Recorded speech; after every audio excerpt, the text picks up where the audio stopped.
I'm Mike Kane, the field lab director, and I'm going to talk a little bit about invasive species, non-native species, and the food web in Lake Tahoe, which, as Jeff just talked about, is very complicated. But here we have a picture of Emerald Bay, which you all recognize. But one thing you may not recognize is that many fish. And there's a little picture down in the corner, and those are all Lahontan cutthroat trout, which were the native salmonid and trout in the lake. And they used to be everywhere. They used to grow really big, and people used to catch them. There were so many in the lake that they had a fishery. And then they wiped them out, and they were thought to be completely extinct. So I'm going to do a little quiz to start you guys off. So are these fish native or non-native? Non-native. Okay, good. You guys are good. I figured. These guys, non-native. Lahontan red-side shiners. These are native, and you see huge schools of these coming into marinas and warmer water in the summer. They're really prolific. I love these guys. Brown bullhead, non-native. You are seeing more of these around the lake as well. The Tahoe sucker, if you guys get this wrong, there's something wrong with you. I'm going to just say it's native. And it was really cool. I was diving the other day and I saw one of these in a hole, which was nice.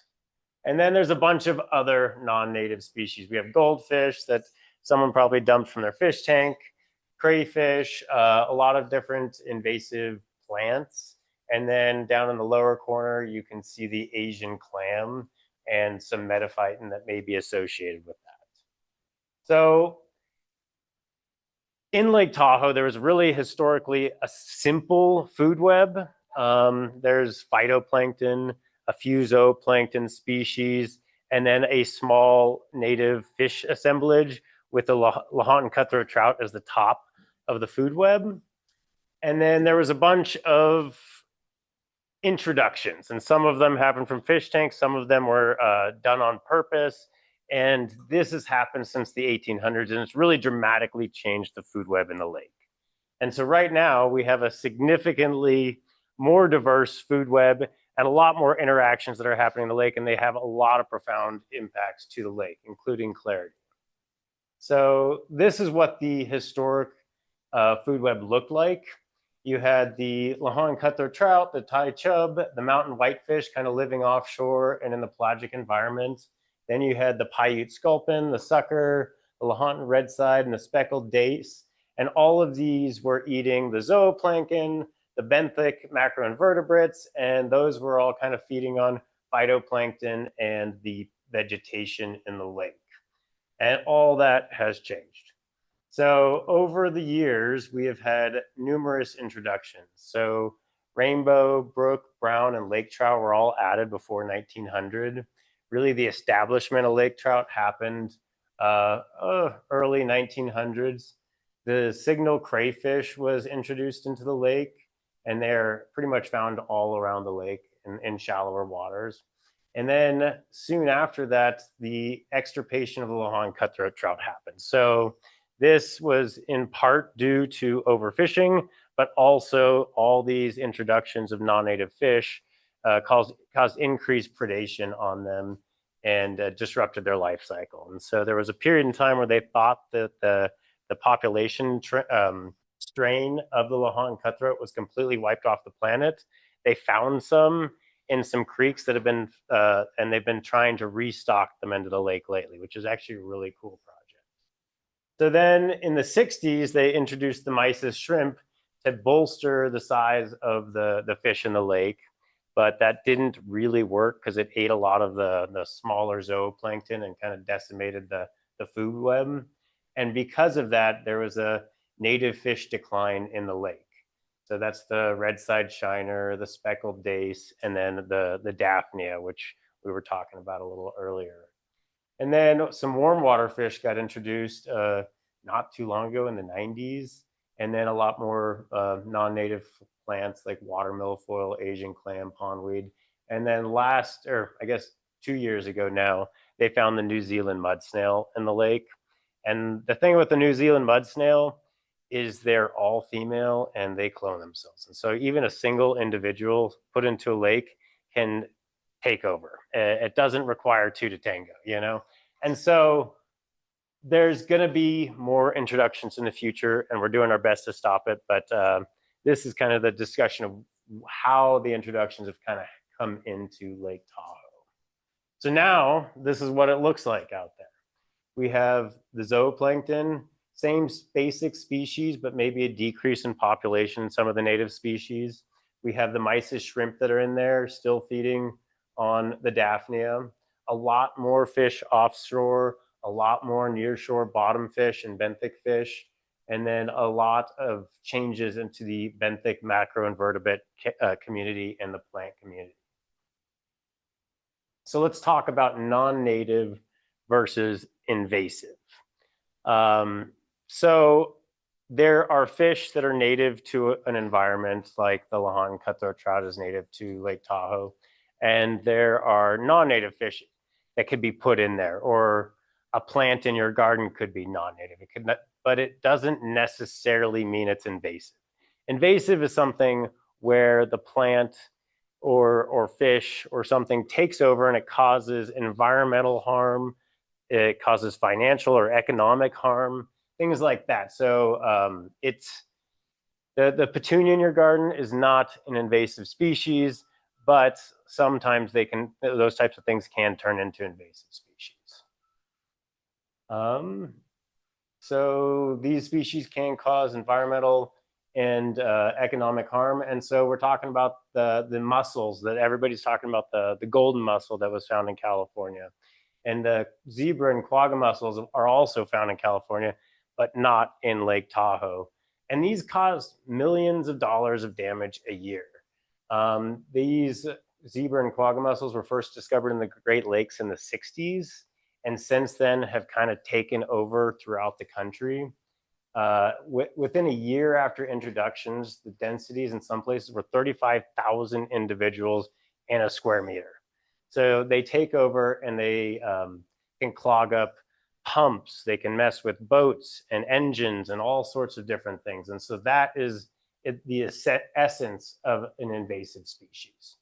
They also filter water. So if you think of like the Asian clam or these zebra and quagga mussels, they are filter feeders. So they're sucking in water, cleaning out the phytoplankton and other nutrients in the water, and then releasing pure water and excreting the whatever they don't use. But they can filter out a lot of the food out of the water, which competes with the native fish and other things in the lake. So let's see. And so because of this, there was a near extinction of the native clams in Lake St. Clair and Lake Erie. And as you can see, it costs a lot of money to remove them. So $1 million a year for removing the mussels, and then $20 million just to build a chemical system to pump water out of the lake. And all the communities around Lake Tahoe get their water from the lake. And so it could be really detrimental to have one of these introductions. And then the thing is once they're there, they're really, so I have heard very few extirpations of species that have been introduced. And it is the northern pike from Davis, about $33 million, and they have times over multiple efforts, and it seems to work. That's a lot of effort, and you can't do that in a system. And this is one species, and so it's unfeasible to eradicate species from any ecosystem. So the best way to deal with it is prevention. In Tahoe, all these introductions and all these changes to the environment really affected the ecosystem. And so the invertebrates in the lake have gone from over 2,000 per meter squared to less than 500. And a lot of that is because they're associated with plants and algae in deeper environments, and with the clarity and the mysis shrimp and crayfish, those macro areas kind of disappeared, or they're a lot less of lake, and really changed the availability of food in lake for other fish. Let's see. So for topic dimension, what you can do is make sure that you're following the rules. If you're putting a boat in a lake, get it inspected. Taking a kayak or a paddle, do the right thing. Take the precautions, dry it, clean it, make sure that it is clean and not introducing them. Take another lake that does have an introduced species or an invasive species.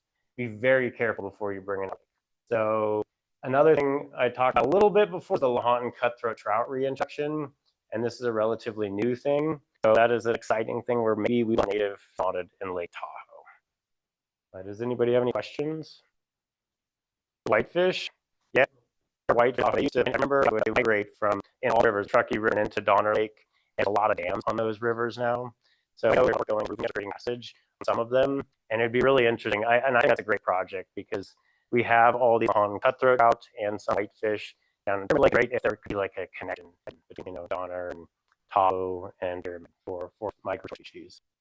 Yes. Have any quota or No, which is a good thing because one there we're probably not going to get. They have boats found within all boats, and they said get to the lake. They cleaned out the boat, and they have decontamination protocols with it. We're trying to plan to have like they call it early detection rapid response. So one of the things we're doing is we're doing scuba surveys in marinas, which are places a lot of different vectors could come into the lake, and so we're looking to see if we can find introduced species before they spread too widely. And then we're also going to start doing some eDNA work, which is really exciting in the lake.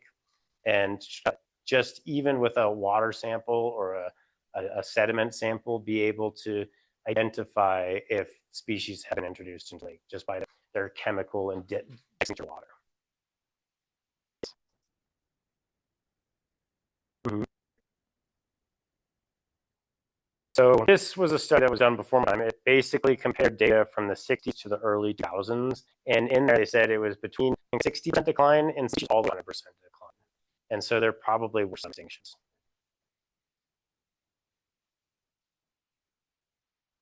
Yes.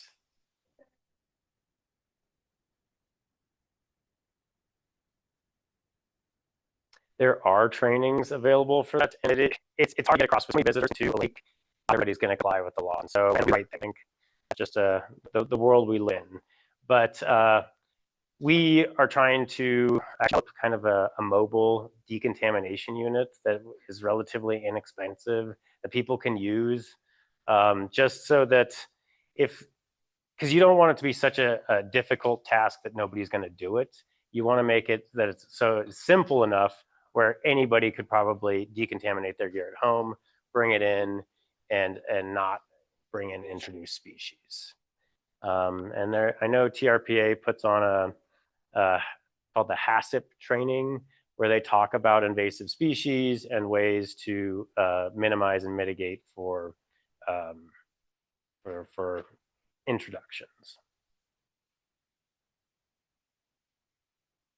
Yes.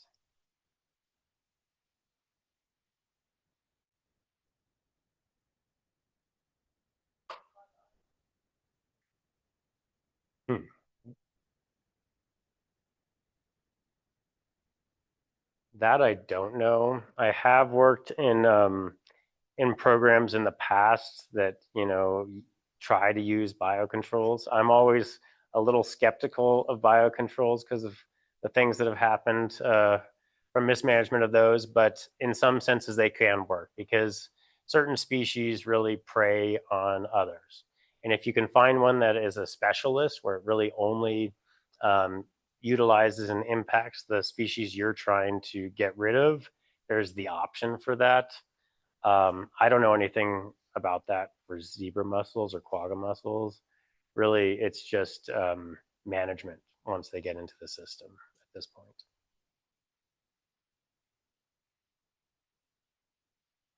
Great. Well, thanks, everybody. Appreciate your time. Yeah, I'm Brandon Berry, and I am going to be talking a little bit about our nearshore monitoring program today. So what does that mean? Why? The first question is always good. Why do we have this nearshore monitoring program? There are many reasons. It can be a model to predict algae, it can help model algae blooms, forecasting potential harmful algae blooms, public safety, aesthetics. So if you kind of look on the left side of the screen there, that's what we think of when we see Tahoe, a nice beach. And then Mike touched on it, but a lot of the communities around the lake get their tap water straight from the lake. And then on the right here is kind of the other side of the coin, which is This bottom picture is a photo down in South Lake from maybe 3 years ago with algae washed up on shore. That's not exactly what most people think of when they come to visit Lake Tahoe. And then the sign above it is actually for caution for harmful algae bloom. So for a HAB, that was in South Lake as well. So what this monitoring program does is aimed at is keeping track of what's going on in the nearshore. There are many reasons for that. One of which being that the nearshore is where most people have their interaction with the lake. A lot of the public isn't out on boats in the middle of the lake, and so they are, in Emerald Bay or along the beaches of Tahoe, and so that interaction is right at the shoreline there. And then the nearshore is also a really good symptom of ecosystem health in the lake. Monitoring the nearshore is nothing new. We've been doing some form of monitoring for the past decades. And so really this presentation is talking a little bit more on the changes we've had to the program, bringing in new technologies and kind of new ideas. What it is focusing on is algae in the nearshore. So that's what we're focusing on with this nearshore monitoring program. Two main types of algae, attached algae and unattached algae. So attached algae, if anyone's been around the nearshore of Lake Tahoe, they've probably seen this on rocks and piers. It grows on hard substrates, and that's periphyton. And then unattached algae on the right there, metaphyton algae, is this free-floating algae that forms above the lake bed. So that's unattached algae, and it's a lot more fluid, can be moved around with lake currents, and a little bit harder to keep tabs on for that reason. And then kind of what we touched on earlier, but algae is increasing in areas. And then really what we're kind of trying to figure out is, when it becomes a nuisance and when we can start to predict these things and how we want to manage these situations. So starting out, historically, the monitoring program was built around a small sample size. So it was these little syringe samplers that we'd go out with to rocks around the lake and take algae samples. The samples were about the size of a quarter, so pretty small, and then we'd take those samples. We did it all around the lake, but then you extrapolate them to the shoreline and kind of interpolate what growth was around the entire lake. The new idea was to use aerial imagery to start getting a bigger sample size. So we could start getting much larger sample sizes of the nearshore, and then with that, that created these smaller extrapolations. I say smaller because we're still extrapolating between sites. We do cover the entire nearshore, but in detail, we still have sites that we go visit, and we still do the in situ sampling with the syringe samplers to keep that data set going and compare it to everything that we're doing now. This started a few years ago. We had no idea if this was even going to work. Using drones was kind of the main idea. And so we created a pilot project that started looking at this. Anyone who's worked with aerial imagery and drones or anything knows that imaging through water is never easy. And so that was kind of a big question that we had. We didn't know if that was actually going to prove any successful data would come out of that. So there's a picture of one of the sites on the left, and you can see it looks pretty nice. It did work, and because we have such clear water at Lake Tahoe, that is why it worked. So with the drone, we're able to get good imagery to the bottom of the lake up to 10 meters sometimes, which is really good. And so you can see at this site, we had good aerial imagery, and then we were successfully able to classify. If you look at the right picture there, all that green is algae growing at that site. So this was kind of the proof of concept for classifying algae around the lake in the nearshore, and that's what led to this integrated nearshore monitoring program. This is still very new, started 2 years ago. So it was implemented in 2023. We complete monitoring at 16 sites around the lake. And it uses helicopters, drones, and then divers doing in-water sampling. And so touched on that a little bit on, The helicopter is a great way to get an entire snapshot of the nearshore. It's just cameras, it's just camera digital imagery on there, so just RGB data essentially. And then the drones we have, and we fly them at certain sites, but that gets really good resolution at these sites.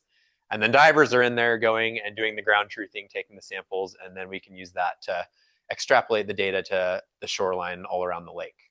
So really the goal of this project is abundance and distribution of algae. So think through time and space, essentially. For the data collection, for the aerial imagery part, it is the helicopter and the drone. So you kind of end up in this range versus resolution piece of the helicopter can go fly around the lake and get imagery in about an hour, does the whole shoreline. But this is from 800 feet in the air, and we're just using GoPro cameras. So the ground sample distance, each pixel is about a meter or under a meter, but still much larger than the drone, which does a centimeter or two of ground sample distance, which is really great for when you're trying to map things in detail. Then the other side of it is the in-water sampling, and the trade-offs with that are hypothermia versus unemployment. And I joke about that, but it's this periphyton algae is growing. It starts to grow in winter when the lake is cold and starts to mix and brings nutrients up from the bottom. And so it is inevitable that this algae growing season is right in one of the coldest parts of winter for at least lake temperatures. For the actual drone operations collecting imagery, it's really nice now. The way we have it set up is we have all these flight plans set up for each site. And so they're all pre-programmed. We've figured out kind of the details that work best for the areas we're flying. Obviously, a lot of environmental factors go into that. You can't fly in the middle of the day because the sun reflects off the lake back into the camera. You can't fly too early in the morning because the shadows from the trees are all across your site. Wind isn't very helpful. So there's a lot of pieces that go into it. But these flight paths are developed, and then they're the same every single time when we go out and fly. It's that same exact path. It's taking the same photos. And so it's a really good way of having repeatable transects and data throughout the year. This just kind of gives you an idea of what it looks like. The drone's just up there taking images every few seconds. And then we'll give you a little example of that's our drone at work. And so you can see into the water column really well. That wasn't even that great of a day, but it is very useful data. You can see the bottom quite well. The helicopter is the other side of that. Talked about an hour to get around the lake, does the entire shoreline, which is awesome. And it does, right now, it's a great way of finding new areas of interest. So we have our sites that we go to with divers and the drones, but the helicopter, if we see something in that data, we can go look at it a little more in depth with the other options. You can see that is some of the helicopter imagery that's been stitched together down in the right there. So that's a large chunk of shoreline in the southern part of the lake. But we do now have fully stitched imagery of the entire shoreline, which is cool to see. And we're working on classifying all that currently. The processing, if anyone's familiar with how the orthomosaic imagery is processed, is that drone just takes a bunch of photos, and then we put it into a software that takes key points in all those photos and just stitches them all together. So what you end up with is one nice big photo of your site, but it has the detail of all those individual photos, which is really important for trying to do any sort of analysis on this imagery. All the analysis we do is in GIS. So what are we looking for is, where is the algae and how much is there? We're looking for an aerial spatial coverage with the drone imagery. This is done through image classification. So it's a supervised pixel based classification. That's just a fancy way of saying it's looking at each pixel and deciding what that is based on the RGB data of that pixel. So we go in and we tell it in that middle picture there, you see a bunch of circles around stuff. We say, hey, this is algae, this is a rock, this is sand. And then We feed that into the machine learning algorithm, and it pops out this classified image of, okay, at your site, then all this there on the right, that's all algae. There's your rocks, there's your sand, there's your infrastructure, and it does a really good job of mapping it. And with that, we get this spatial coverage that we can use later. We are trying to automate this process, and we are in the early stages of that, and it is doing well. But you can see from this photo on the right, there is some vegetation in the nearshore, which it thinks is algae still. So more training data, more training data, more training data, and we'll get a model that works pretty well, which would significantly reduce the amount of time spent going through imagery. Final results, so this is kind of where I was going with what we have is this classified image with your spatial coverage of algae, and then back to what the divers are collecting, back to the beginning of all this, is those syringe samplers that are taking algae samples on the rocks. If we have the site coverage and we can get an estimate on the biomass from this syringe sample, we can then extrapolate that to the site and say, okay, here's an estimate on your total biomass at the site. So really, we're working towards getting biomass estimates of algae in the entire nearshore of Lake Tahoe. And this is all done monthly, so we can track it through the growing season and then throughout years interannually as well. To kind of wrap it up, I mean, I really like the addition of this aerial imagery. I think it adds a huge piece to just communicating this data to the public. You know, a picture is worth 1,000 words in a lot of ways, and anyone who's been out there and seen some of this algae, like that first photo I showed of South Lake with all the algae on the shore, something that we don't think of with Lake Tahoe. And so I think a great way to convey this is with the imagery, and then being able to see at a site, you know, wow, that's a lot of algae coverage at that site in April versus what it looked like maybe in November or something like that. So I think it's a really powerful way of conveying this data and visualizing the data for both science and for the public. I think that's about it. Yeah, any questions on the monitoring? You'll start on the left. Yeah.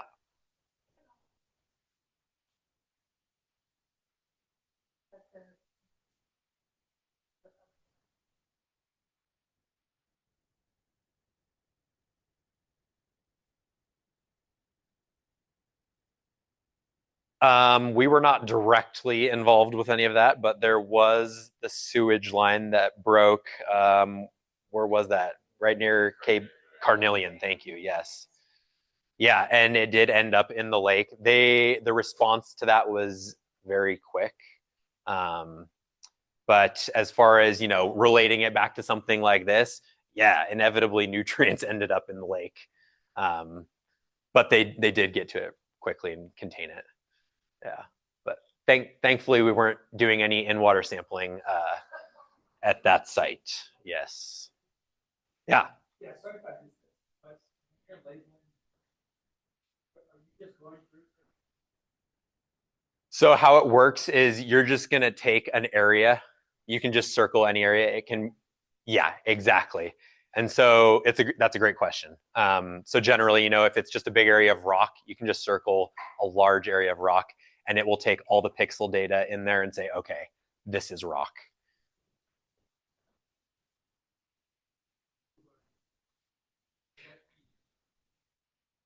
Yeah, so the in-water work, the samples, the biomass samples, the actual algae samples, that we run those for, you know, like ash-free dry weight, nutrient analysis, things like that. But we do have divers in the water that are taking measurements of actual filament length and coverage of the algae throughout the site. And so that comes in handy when you're going to classify that imagery. You can have these, they're actually just snorkelers with iPads in the water. And so they're taking a GPS point with the readings there. And then you can go back and say, okay, at this point, you know, the algae was a centimeter tall and it was 100% coverage at this area, which helps with the classification.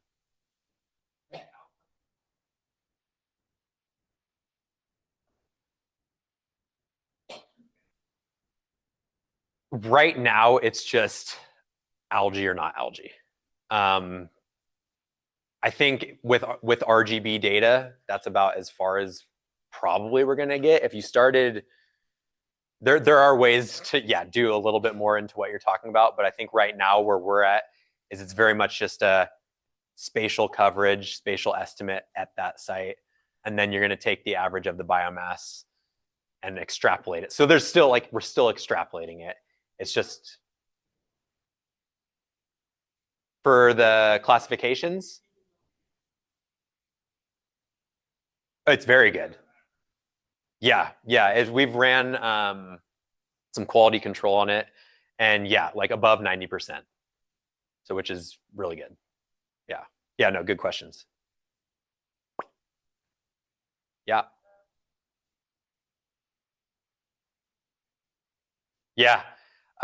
It depends on where you are, but generally morning is best. Yeah.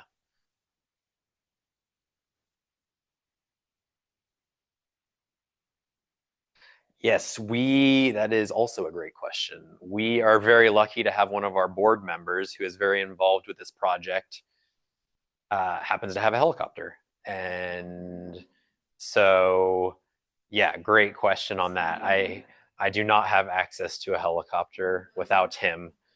But with that being said, we are looking at ways. Obviously, the drone is great for a site by site basis. We're not going to be able to fly the drone around the entire lake. Satellite imagery, though, could be useful. So we're doing some pilot stuff with that as well. Yeah. Anything else? All good? Sweet. Let's give him a round of applause. Welcome him. All right, how do I do this? This is your. Yes.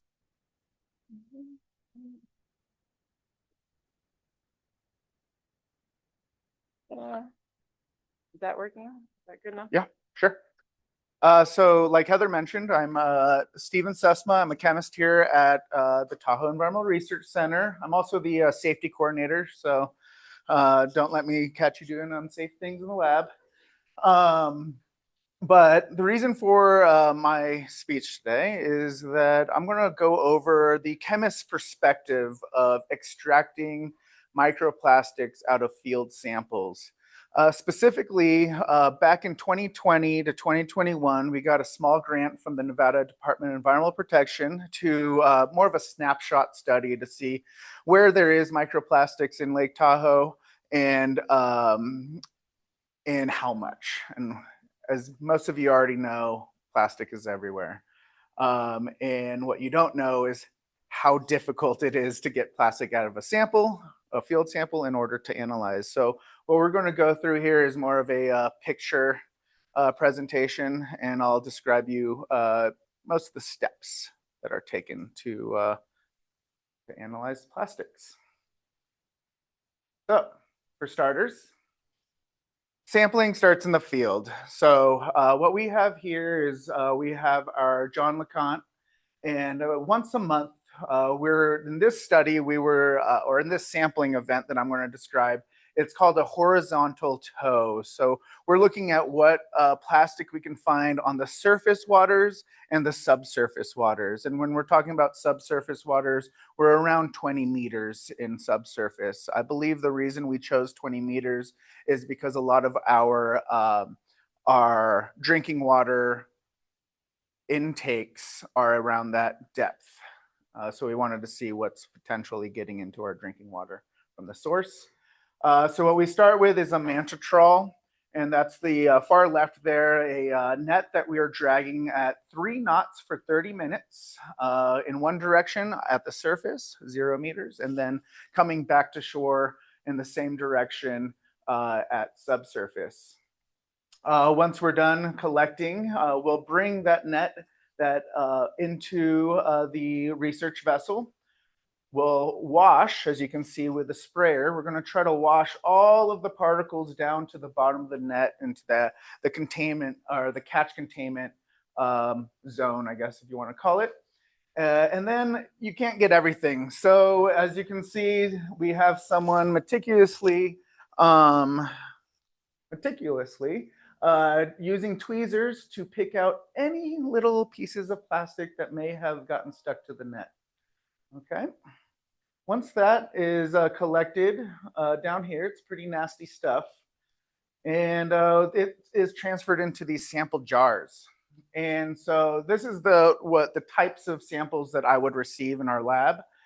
We have the very easy type of sample to work with on the very left here versus what this one is. What do you guys think all this stuff is in this middle picture? Anyone want to take a guess?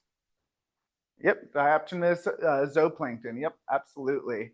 And so we collect a lot of that at that 20-meter subsurface range. And then this over here is also my bane of existence, and that is our surface manta trawl, and that's filled with everything from grass to grasshoppers to little tiny bugs to larvae, you name it, we've got it. All right, so now we're in the lab. The first thing we're doing is we're going to pour that slurry, if you want to call it. Down here, you can see that subsurface with a lot of that red zooplankton in there. We're putting it through a sieve. That top sieve is considered macroplastics. It has around 500 microns. And then that bottom sieve is what we're really collecting. And you can see it here. I label it microplastics. That's 300 microns. That's as far as we're going down. That net that we collected stuff in the lake is at 335 microns. So technically our range of microplastics that we're looking at is 335 microns to 500. In inches, that is 0.01 inch to 0.02 inches. Okay. Because of all those bugs and stuff that we do find collected on that top sieve, we have to pick each one out one by one and wash it. So here I have an insect that I'm literally washing any potential plastics that are stuck to its insect body. And then that goes in the trash. Once I collect everything off the bottom here, forgot to start a timer, so let me know if I'm going over. It gets transferred into another mason jar, and then that mason jar is filled with 10% potassium hydroxide, and this goes through a digestion step. So any of those bug bodies, the little twigs, anything that's left over, we're trying to dissolve. And so that's in this shaker bath. We're heating up the sample for at 60 degrees Celsius and allowing it to shake overnight. So this is day one. Day two is density separation. So now that we have our sample that's been digested, we're now left with essentially hopefully just microplastics, but a lot of that red stuff, those zooplankton, you are left with some of the exoskeletons. Those do not dissolve very well. It goes through a density separation. These are density funnels. And essentially is I'm pouring this sample into the funnel and I'm filling it up with a very concentrated solution of sodium chloride, so very salty water. That's to increase the density in our separation funnel so that all the plastics float to the top. And so that has to happen overnight as well. So once that happens overnight, I collect only that top layer. Only the top layer is being collected, and that's where our suspected microplastics are. At this point, everything's suspected to be microplastics until we actually analyze them and figure out exactly what type of plastics they are, if plastics do exist. Then we filter these. So that top layer we filter and we collect it onto a filter here. This left one, as you can tell with that red tinge, is that subsurface sample. It takes multiple filters to basically filter your entire sample. And this one on the right is actually that top sieve. Just because we're in the process of going through looking at microplastics, we want to take the opportunity to see what we also collect on that top sieve. This is what we consider macroplastics on the right here. This is one of the worst ones we had. All right. Now, day 4 is looking at those filters under the microscope one by one. Each filter is looked through under the microscope. And as you can see, I'm here using tweezers to pick each individual piece of plastic out and putting them onto a petri dish that is lined with double-sided tape. And each piece of plastic is circled and numbered. So in this sample, we have 1,136, I see, as one of the higher pieces of plastics that, or sampling events that we went through. And this is over here is one of the biggest ones we also went through. I think the macroplastics probably stop around here is macroplastics, and then all these down here is micro. So a lot of writing, and why it says day 4 plus is because it takes a lot more than just one day to go through these samples. All right, and then lastly, so we actually have to analyze these. So it does take time. This is called a Raman microscope, and what it does is it does a couple of things. But you can pinpoint on a single piece of plastic and or suspected plastic and analyze its spectral signature, and you can put that against what other types of plastics are known. In this case, I believe the red is an archived signature, so this is something that we know to be polypropylene. And then the black line is what is actually measured for a specific sample.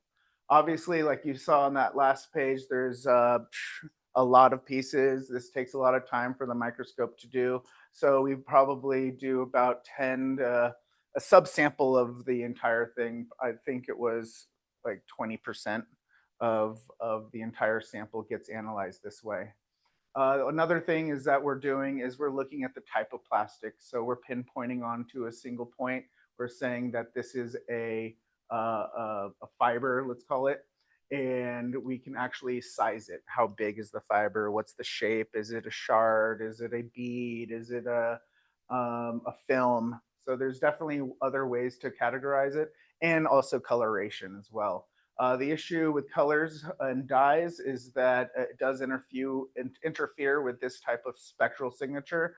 So in our data later on, it's usually listed as unidentified or a dyed sample. And things to consider: contamination. So my question to you guys, you can say anything you want, but how do chemists mitigate contamination? Anyone? All right, silent crowd. Got it. Well, one way is to reduce plastic tools. So replacing plastic tools with metal or natural fibers. Another way is to always wear cotton clothing. So before I work during the day, I'm always wearing cotton clothing, but I'm also using a lint roller on all of my clothing every single day before I work in the lab. Also, I'm wiping down all surfaces. All surfaces get wiped down with paper towel, not plastic, and with filtered water that is 0.22 microns filtered. And then alcohol too, just so that we're not introducing any microbes into our samples. Microbes can eat plastic, some of them do. And then washing our tools with that same 0.22 micron filtered water. How do chemists test for contamination? Also, quiet. So field blanks is one of the ways to do it. And so what we are doing was we're preparing a sample that is going to be treated just like a field sample. So in the lab, we'll wash our jars that will be going out into the field, and we'll fill one of them up with 0.22 micron filtered water and put it through the same exact process. So that net that you see on the boat, that water will be poured through that net and it'll come back to me.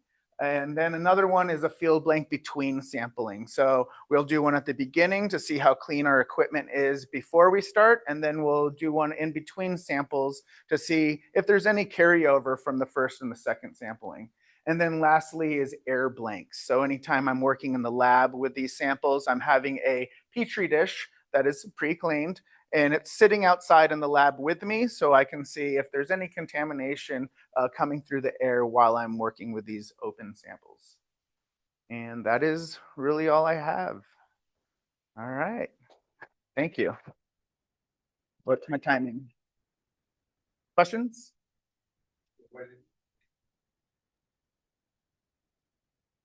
So we can go there now. Okay. So estimated, so for this is that we have the classified suspected plastic particles, and the biggest one is synthetic polymers. But if we're gonna look at the lake surface and the subsurface here, lake surface, it looks like polyethylene, whereas the subsurface is polyester.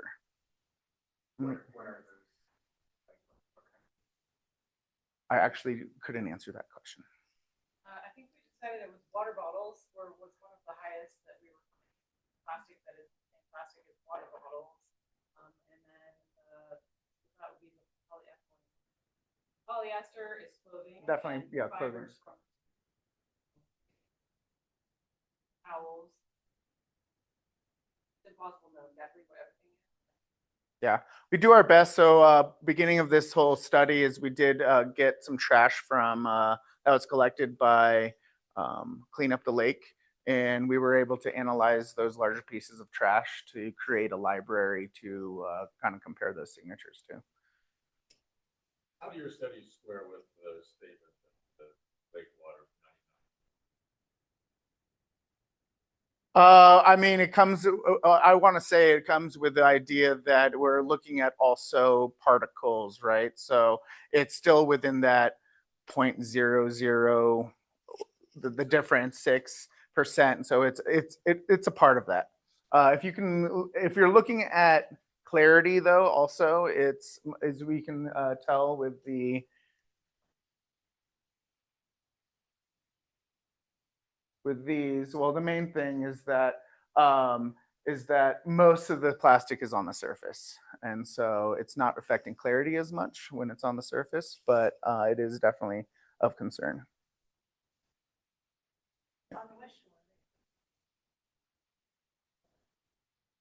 Okay.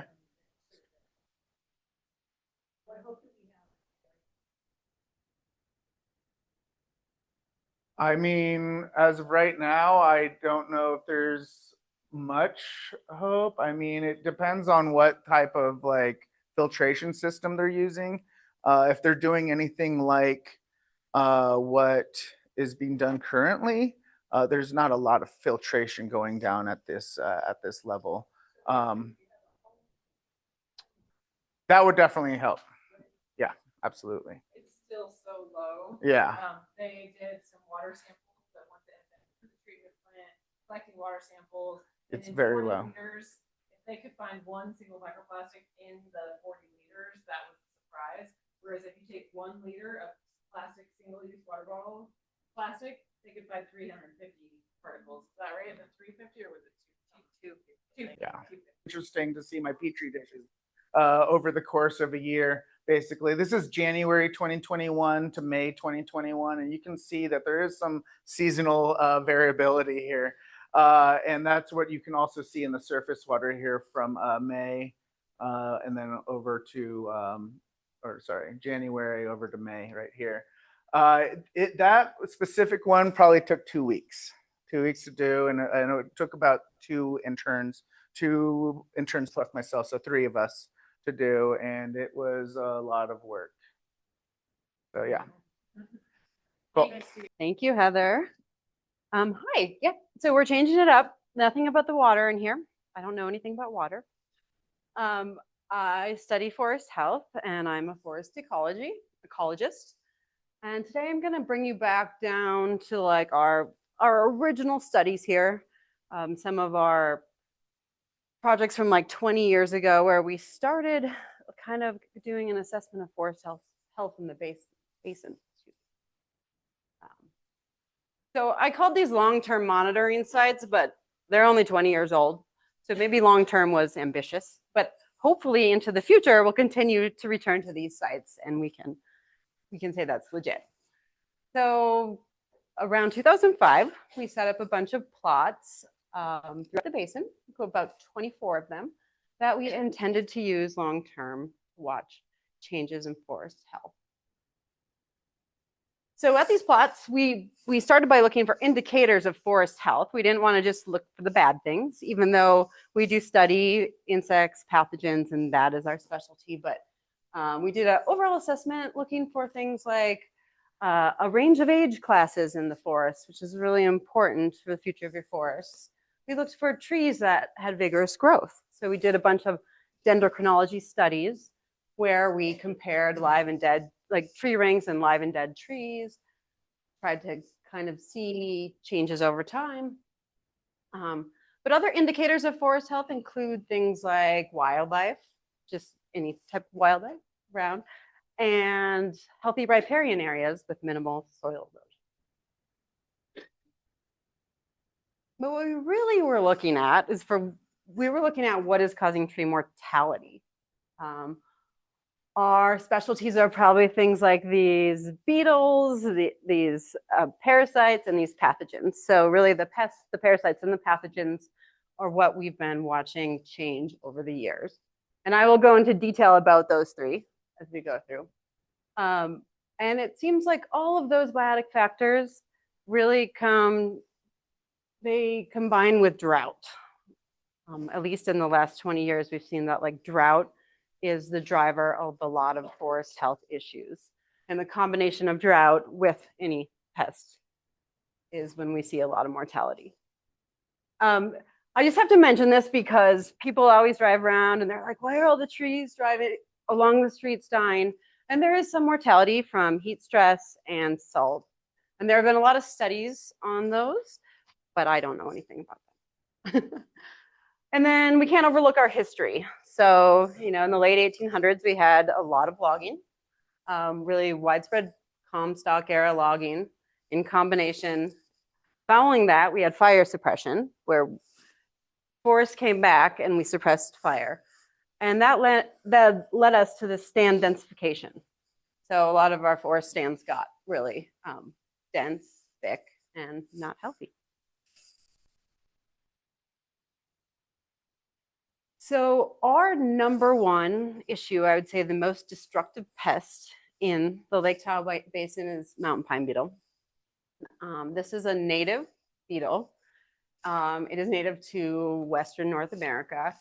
It has a number of hosts here, but they're all pine, 5-needle pine.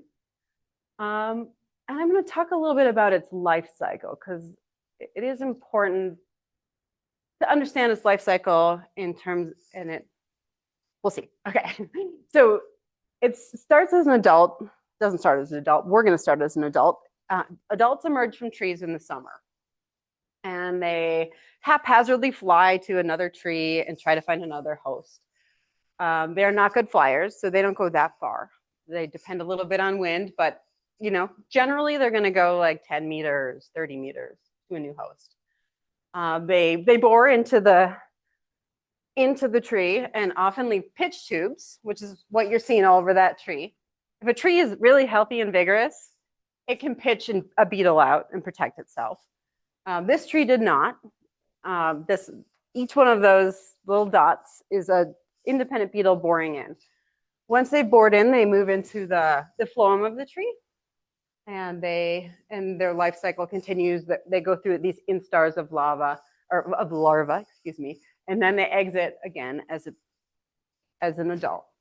So most trees die in like a year or two that are attacked by mountain pine beetles. These are just a couple examples of like epidemic scale outbreaks. This is in Big Meadow, which is just south of South Lake Tahoe. And that was about 15 years ago. And those are all almost all lodgepole pine trees, and they all died within a couple years of one another. And I included June Mountain just because it's kind of a different case, but also similar. These are mostly white bark pine trees, so they're high elevation pine trees.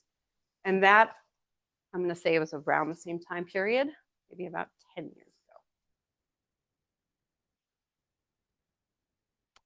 So a lot of people ask, like, why, if this is a native insect, is it causing problems? Mostly because of drought.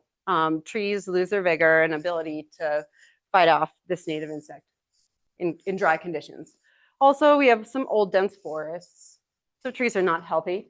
And also changing temperatures.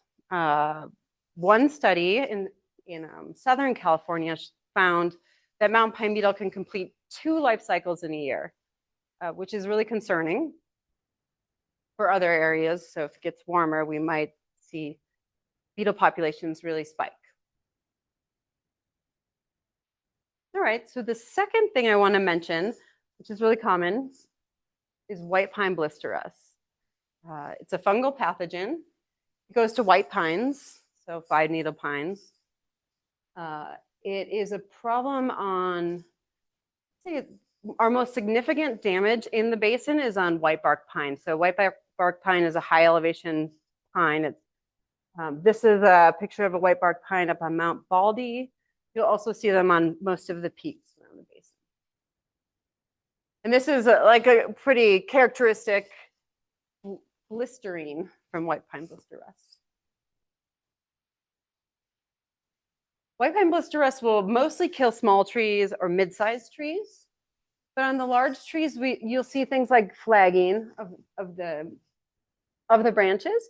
And then eventually, like, many branches start to die and the top of the tree starts to die, especially in these white bark pine stands.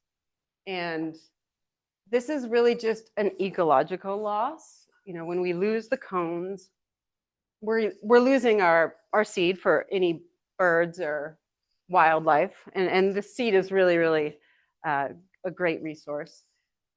And yeah, it just trickles down. But also, most importantly, we don't have another generation of trees. As we start to lose the cones and the seeds, there's less reproductive capabilities. I'm going to skip that. One more important beetle, which is not nearly as aggressive as mountain pine beetle, but it's everywhere. So fern graver beetle is very, very common in our forests, and it loves kind of like unhappy fir trees that are in dense areas. It loves trees that have root disease. So it's more of a combination. And dwarf mistletoe is the last one I'm going to kind of give you a little bit of information about. It's a parasitic plant, and it takes water, sucks the water out of trees. So causes a lot of problems with drought. And this is most commonly seen in Jeffrey pine stands. Oftentimes you'll see Jeffrey pine stands where it's just a single species stand of trees. There's nothing underneath, it's just Jeffrey pines. And it's really successful in spreading in those stands, although it is really easy to prune out of trees. So if for some reason you just have a couple little clusters of dwarf mistletoe in the tree in your yard, just cut them out. They don't spread far. They form these little seeds, and they burst at some point in the summer, and that's how they spread. So they really only make it to within the same canopy or to like a neighboring canopy. So what I really want you to take from that is that there is an interaction between all these biotic and abiotic factors in the forest, and that each part of the tree is affected in a different way, but when we go through periods of drought, we see significant mortality. And it's because we have things like, a water-demanding parasitic plant up in the canopy, or we have our canker pathogen, the white pine blister rust, which girdles trees and kind of stops the water and nutrients from moving through the phloem, as well as beetles. But beetles also prefer drought-stressed trees, so they're more likely to kill trees in dry times. And I didn't talk about any root diseases, but root diseases often damage our fine root systems. So the trees are not as efficient in taking up water. So the combination is difficult. So these long-term monitoring plots were really just like the basis of the foundation of all the work that we do. And we've used these areas for like many studies since then. We started with a lot of genetic conservation work. Tom Burt collects cones for us throughout the basin, both for seed banking, but also so that we could do some common garden studies. So we could study all these trees that we already know a lot about. And eventually, we grew a lot of trees for reforestation efforts. Our reforestation, so we've been trying to like kind of hammer down the best way to restore a forest in the basin. We found that a lot of seedlings die, like you plant them and they die. You go back again, they don't survive. So we've gone through all these different trial plantings, like in this picture, which is not good. We put like these little barriers around them to protect them from animals. And then we also tried different microsites. We've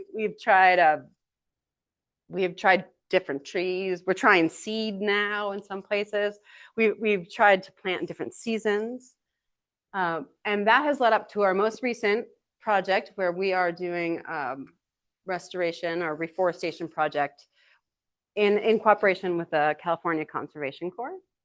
And it's been a really great project. We've planted, I have no idea how many trees. Do you know, Aaron? Thousands of sugar pines for this project. And we've also done a lot of workforce development, and we've been training, hopefully, the future of our workforce. A lot of great kids